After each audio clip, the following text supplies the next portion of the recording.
Hello. Hello. കാത്തിരുന്ന് മുഷിഞ്ഞു അല്ലേ? ഇല്ല, കാത്തിരിക്കാനാണല്ലോ ഇങ്ങോട്ട് വന്നത്. കാര്യത്തിലേക്ക് കിടക്കാം. ഞാൻ പറയുന്നത് കേൾക്കാൻ തയ്യാറാണോ? അതാണ് അറിയേണ്ടത്. പറയണം. എനിക്കും എന്റെ ഹസ്ബൻഡിന്റെ ആദ്യ ഭാര്യയിലുള്ള മകൾ ആലിസിനും 10 ലക്ഷം രൂപ അത്യാവശ്യമായിരിക്കുന്നു. മിസ്റ്റർ തോമസ് അഗസ്റ്റിനോട് ചോദിച്ചു വാങ്ങരുത്. അതിന് ഞാൻ പറഞ്ഞു വരട്ടെ. ഞങ്ങൾ ചോദിച്ചാൽ അദ്ദേഹം അത്രയും സംഖ്യ തരില്ല. 10 ലക്ഷത്തിന്റെ ആവശ്യം എന്താ? അത് ജെയിംസ് അറിയേണ്ടതില്ല. മിസ്റ്റർ തോമസ് അഗസ്റ്റിനും അറിയേണ്ടതില്ല. അതെ, അദ്ദേഹത്തിൽ നിന്ന് ആ സംഖ്യ മറ്റൊരു വിധത്തിൽ വാങ്ങിയേ പറ്റൂ.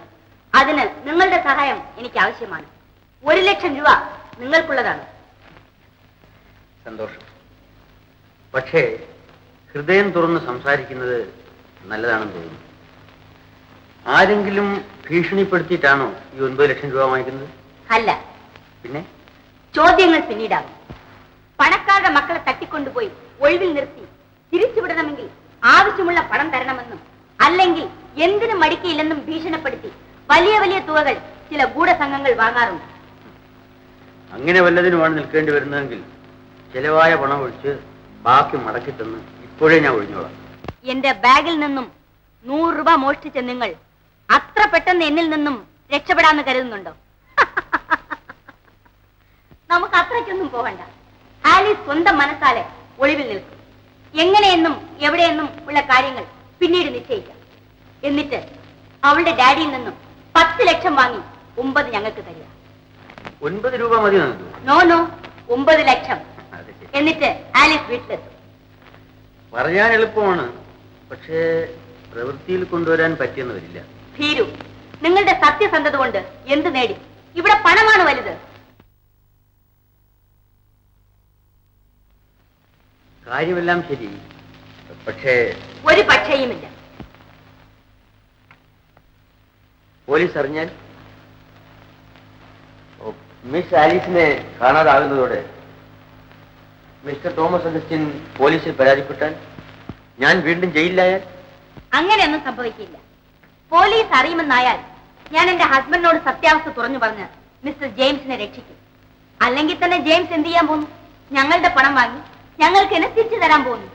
നിങ്ങൾക്ക് 1 ലക്ഷം രൂപ ലാഭം. ഏതായാലും ഏതാനും ദിവസങ്ങൾ കൂടി എനിക്ക് തരും. ഞാൻ ആലോചിക്കും.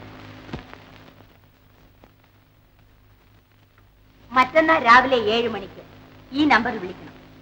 തീരുമാനം എന്താണെന്ന് പറയും വേണം.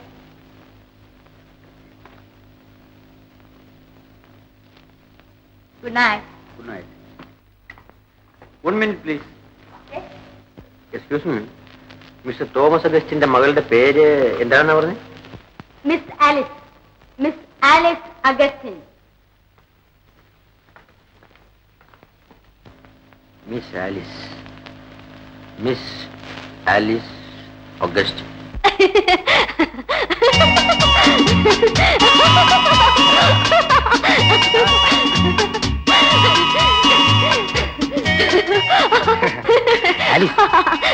സമയം ഒരുപാടായി. ഡാഡി അന്വേഷിച്ച? ഞാൻ അല്പം താമസിച്ചു പോയതുകൊണ്ട് ആകാശം ഒന്നും ഇടിഞ്ഞു വീഴാൻ പോകുന്നില്ലെന്ന് ഡാഡിക്ക് അറിയാം.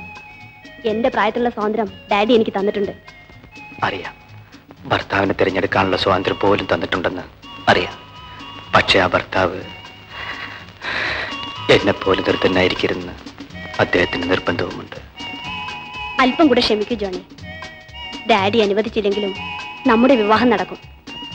എനിക്ക് ജോണിയും ജോണിക്ക് ഞാനും ഇല്ലാതെ വേറൊരു ജീവിതമില്ല. സ്നേഹത്തിൽ വിശ്വസിക്കൂ.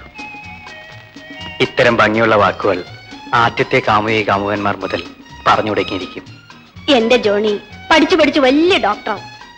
അപ്പോൾ ഈ എതിർപ്പുകളെല്ലാം തീരും. പക്ഷേ ഇനിയും എത്ര നാൾ പഠനം പൂർത്തിയാക്കാൻ കഴിയുമോ എന്ന് ഞാൻ സംശയിക്കുന്നു. എനിക്ക് വേണ്ടി എത്ര നാൾ വേണ്ടി വന്നാലും എന്റെ ആലീസ് കാത്തിരിക്കണം. നുണ പറയരുതല്ലോ. ചിലപ്പോൾ പറ്റിയെന്ന് വരില്ല. ആലീസ്, വിവാഹ ആലോചനകൾ എന്നെ പൊറുതി മുട്ടിക്കുകയാണ്. എത്ര നാളിങ്ങനെ പിടിച്ചു നിൽക്കാൻ കഴിയും? അപ്പോൾ